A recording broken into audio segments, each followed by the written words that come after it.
Welcome to our deep dive, where we really get into a topic. And today, we're going to be looking at Jim Collins' Good to Great. Oh, excellent choice. And we're Yeah. going to be using the audiobook to sort of glean some information from. Okay, great. And really, we're trying to figure out what makes companies great. I think a lot of companies are good. Right. What makes them great? Yeah, what takes them to that next level? What's the difference? And Collins is really specific about that. He's not just looking at, companies that are kind of always at the top of their game. Yeah. He's looking at companies that made a transition from good to great. And not just great for a little while, Yeah. but great for a sustained period of at least 15 years. So yeah, what is that secret sauce that takes you from good to great for that long? Yeah, and it turns out it's not necessarily what you think.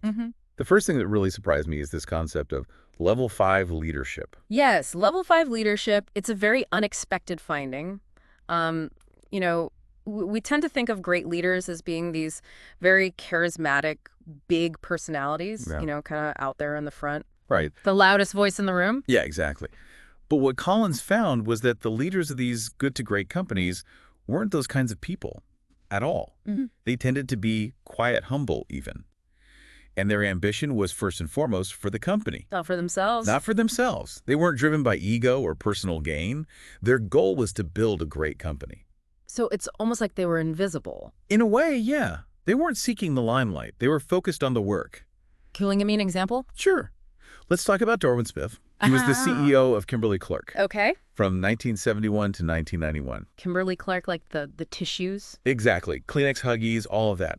But back then, they were primarily a paper company, coated paper. Yep. Their stock was lagging behind the market, and Smith himself was a very unassuming guy. He doesn't sound like a typical, shake things up CEO. No, not at all. He was actually a lawyer by training. And, he was very quiet, very analytical, but he had this incredible inner drive to make Kimberly-Clark great. And he recognized that their core business coated paper was a dying industry. Wow, so what did he do? He made a really gutsy move. He decided to sell off all of their paper mills, All of them. even the one in Kimberly, Wisconsin, their namesake town. That's got to be a tough decision. It was a huge gamble, and it was really unpopular. The media thought he was crazy. Wall Street downgraded their stock. But Smith was totally convinced that this was the right move for the long-term success of the company. And did it work? Oh, yeah. Yeah. Within 25 years, Kimberly-Clark had become a global leader in consumer paper products. They totally outperformed their rivals like Scott Paper and Procter & Gamble. And it all started with Smith's decision to abandon their core business. So he was really thinking long term. He was. He had that vision and the courage to make a really tough call. And he did it all without ego or fanfare. Just quiet determination to build a great company. That's amazing. So if the good to great companies had these level 5 leaders, what about the comparison companies, the ones that didn't make the leap? What kind of leaders did they have? Well, a lot of them had what Collins calls the genius with 1,000 helpers model. The brilliant, charismatic leader who's the driving force behind everything. So the classic kind of CEO we think of. Exactly. And sometimes it works, for a while. Right. But it's not sustainable. The problem is that the company's success becomes tied to that one individual. So when they leave, the company struggles. Yeah, exactly. Take Rubbermaid, for example. Yeah. They had phenomenal success under a leader like this, Stanley Galt. Okay. He was a real turnaround artist. But when he left, the company went into a tailspin. They couldn't replace him. So it seems like building a company that can thrive beyond any single person is key. Absolutely. It's about building a system, a culture that can sustain greatness, not just relying on one individual's brilliance. Right. It makes me think of that saying, it's better to teach someone to fish than to give them a fish. Yeah. Like instead of relying on one person's genius, Yeah. you build a company that can keep generating its own success. That's a great analogy. And that's exactly what these level 5 leaders were able to do. They built companies that could outlast them. So it's about building a legacy, not just a moment in time. That's a really good way to put it. And there's another interesting thing about these level 5 leaders that sets them apart. The way they view luck and success. It's almost like they have a completely different perspective on it. Oh, really? How so? Collins calls it the window and the mirror concept. When things go well, these leaders look out the window. What do you mean? They attribute their success to external factors. They give credit to their team, to luck, to anything but themselves. But when things go wrong, They blame themselves. exactly. They look in the mirror and take full responsibility. It's a very unusual approach. It is. It's Well, like the opposite of what we usually see. yeah, Leaders love to take credit for the wins and then blame others for the losses. it's true. But think about the kind of culture this creates. When leaders are willing to take responsibility for mistakes, it makes people feel safe to speak up, to take risks. They know they won't be punished if things don't go perfectly. It creates a more open and honest environment. Exactly. And that's essential for innovation and growth. Do you have an example of this window in the mirror thing in action? Sure, think about the steel industry in the 1980s. They were facing a lot of challenges from cheaper imported steel. Right, I remember hearing about that. One company, Bethlehem Steel, was a giant in the industry, but they blamed all their problems on those imports. And eventually, they went bankrupt. Just couldn't compete. They didn't even try, they just gave up. But another steel company, Nucor, saw the same challenge as an opportunity. Ow. Their CEO, Ken Iverson, actually said something like, "Aren't we lucky steel is heavy and they have to ship it all the way across the ocean? That gives us a chance to be more efficient and innovative." Wow. Talk about a positive outlook. Yeah, he had a totally different mindset. He focused on what they could control, their own efficiency and innovation. And it worked. Nucor thrived in that same challenging market. So it's really about choosing how you respond to a situation. Exactly. You can either get stuck in the blame game, or you can look in the mirror, take responsibility, and find a way to win. That's such a powerful lesson. It applies to so much more than just business. Oh, absolutely. It's about taking ownership of your life and your choices, It is. It's about focusing on what you can control and making the most of it. rather than getting bogged down in what you can't. Yeah, that's the key. And that's what these level 5 leaders were so good at. They created an environment where people could focus on solutions and achieving greatness together. It's inspiring to think about, Yeah. that even in the face of huge challenges, Yeah. it's still possible to achieve incredible things. And it all starts with the right kind of leadership. That's what sets the tone for everything else. Absolutely. Well, this has been a fascinating look at level 5 leadership Yeah. and the window in the mirror concept. Mm-hmm. We've learned that truly great leaders are often humble and self-effacing. Right. They focus on building a lasting legacy, not just personal gain. Right. And they create a culture of accountability and excellence by taking responsibility for their actions. It's a powerful combination. It is. And I think it's a great reminder that leadership isn't about being the loudest voice in the room or taking all the credit. Right. It's about empowering others to achieve their full potential and building something truly great together. That's the essence of level 5 leadership. Well said. So this idea of taking responsibility really leads into another principle that Collins talks about in Good to Great. It's this idea of first who, then what. Yeah, this one's a real game changer, I think. For a long time, the conventional wisdom was that, you start with a vision, Right. grand strategy, and then you assemble the team to execute it. But Collins found that the good to great companies did it the other way around. They got the people first. Exactly. They focused on getting the right people on the bus before they even figured out where they were going. That seems kind of backwards, doesn't it? I mean, how can you know who the right people are if you don't know what you're trying to achieve? That's a good question. But Mhm. here's the thing. They understood that the right people are inherently driven to excel. Okay. They create a culture of excellence just by being themselves. So it's not just about skills and experience. No, it's about character. It's about having people who are passionate about what they do and who are constantly striving to be better. So they're already playing at a high level. Exactly. Yeah. And they push each other to be even better. It's like having a team of all-stars. I like that analogy. So can you give me an example of a company that really embraced this first who principle? Absolutely.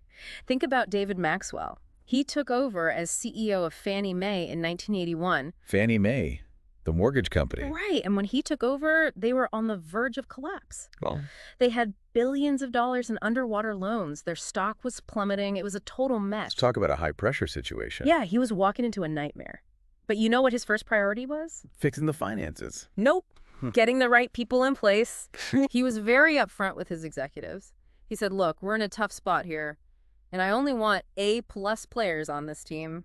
If you're not up for the challenge, no hard feelings, but you need to go. So he was basically giving them a choice. Yeah, he was drawing a line in the sand, and some people did leave, but that created space for him to bring in some truly exceptional talent. So he was weeding out the B and C players? Yeah, he was raising the bar for everyone, And this focus on talent extended throughout the It organization. wasn't just at the top level. Right. He created a culture where mediocrity wasn't tolerated. And what was the result of all this? Well, under Maxwell's leadership, Fannie Mae went from near bankruptcy to becoming one of the most successful financial institutions in the world. Wow, that's incredible. It's a testament to the power of getting the right people on the bus. And making sure everyone's aligned and committed to the same goal. Exactly. It's not just about having a few superstars, it's about having a whole team of people who are all pulling in the same direction.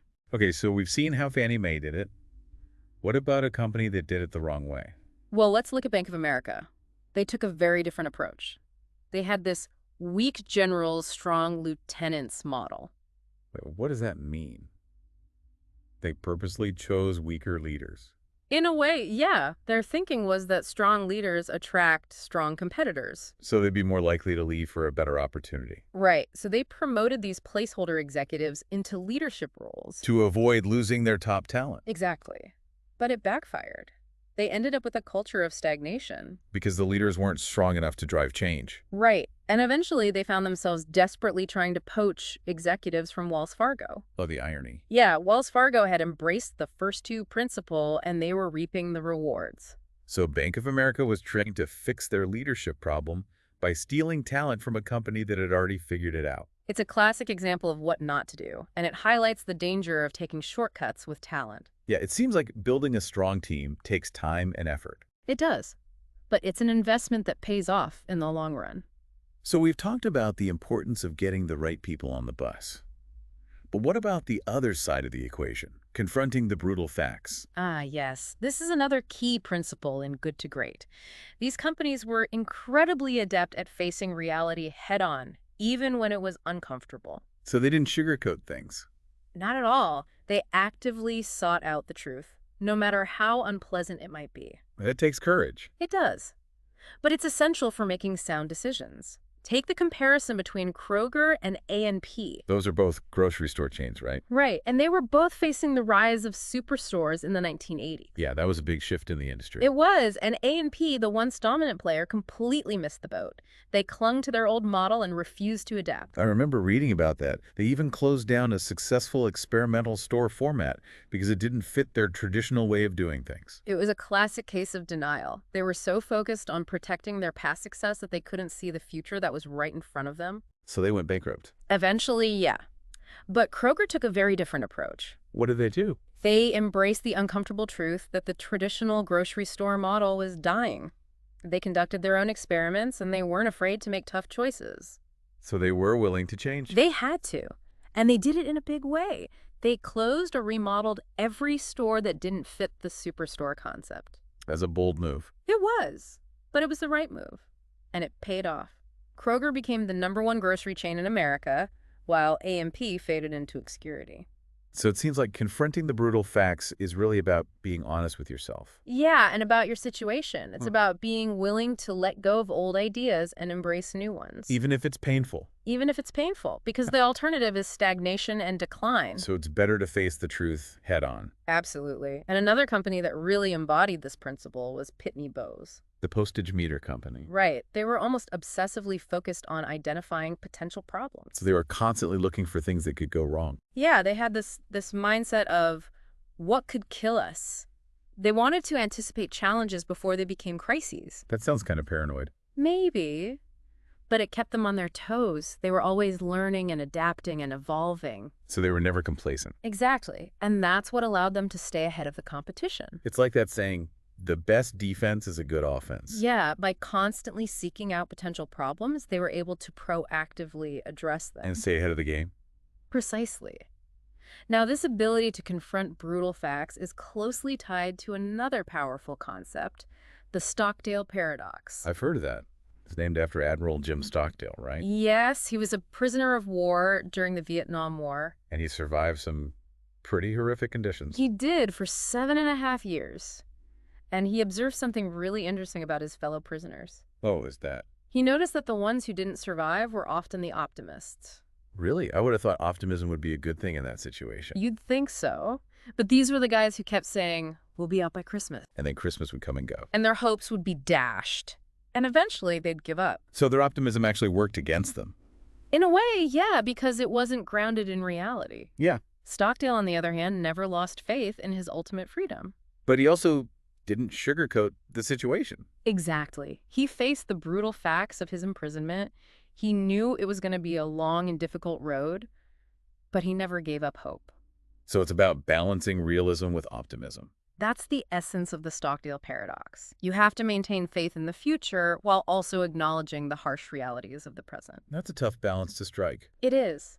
But it's essential for overcoming adversity. And it's not just about surviving a POW camp. It applies to achieving greatness in any field. So how does the Stockdale paradox apply to business? Well, think back to Kroger.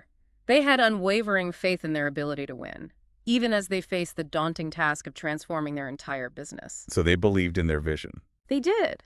But they also didn't shy away from the brutal facts of their situation.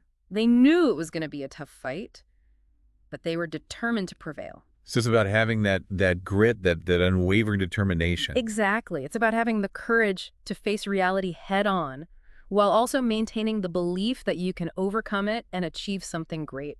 It's a powerful concept. Yeah. And I think it's something we can all learn from. It is. It's a reminder that we can choose how we respond to challenges. We can either let them defeat us, or we can use them as fuel to propel us forward. And that choice can make all the difference. It can. It's the difference between good and great. Okay, so we've talked about leadership. We've talked about getting the right people on the bus and facing the brutal facts. But there's another piece of this good to great puzzle that I think really ties it all together, and that's the hedgehog concept. Ah, yes, the hedgehog concept. This is where it all comes together. You know, Collins talks about this ancient Greek parable about the fox and the hedgehog. I've heard of that. Right. The fox is cunning and knows many things. Very clever. But the hedgehog knows one big thing: how to defend itself. Curl up in a ball. Exactly. And in the end, the hedgehog always wins. So are you saying that successful companies are like hedgehogs? That's the idea. They simplify a complex world by focusing on one big thing. Instead of trying to be everything to everyone. Right. They find that essential truth of their business and they ignore the distractions. Okay, so Yeah. how do you find that one big thing, that hedgehog concept? Well, Collins outlines a framework for this. It involves asking yourself 3 key questions. First, what can you be the best in the world at? Second, what drives your economic engine? And third, what are you deeply passionate about? So it's not just about what you're good at. It's also about what you love. Exactly. It's about finding that sweet spot where your passions, your talents, and your opportunities all align. Okay, so let's say you've answered those 3 questions. How do you know you've found your hedgehog concept? Well, the 3 answers should intersect. Like a Venn diagram. Exactly. There should be a clear overlap between what you can be the best at, what drives your profits, and what you're passionate about. So if one of those things is missing, it's not your hedgehog concept. Right. It might be a good idea, but it's not your core focus. It's not what's going to make you truly great.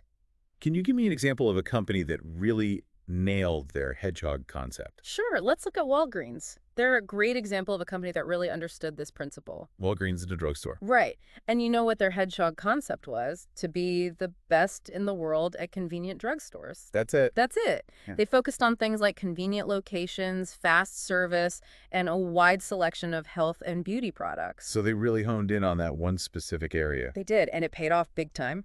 They outperformed giants like GE, Coca-Cola, even Intel in terms of stock returns. That's pretty impressive for a drugstore chain. It is, and it all comes back to that hedgehog concept. They knew what they were good at, and they stuck to it. Okay, so Walgreens is a great example. But what about a company that maybe didn't get it right? Well, let's look at Eckerd, another drugstore chain.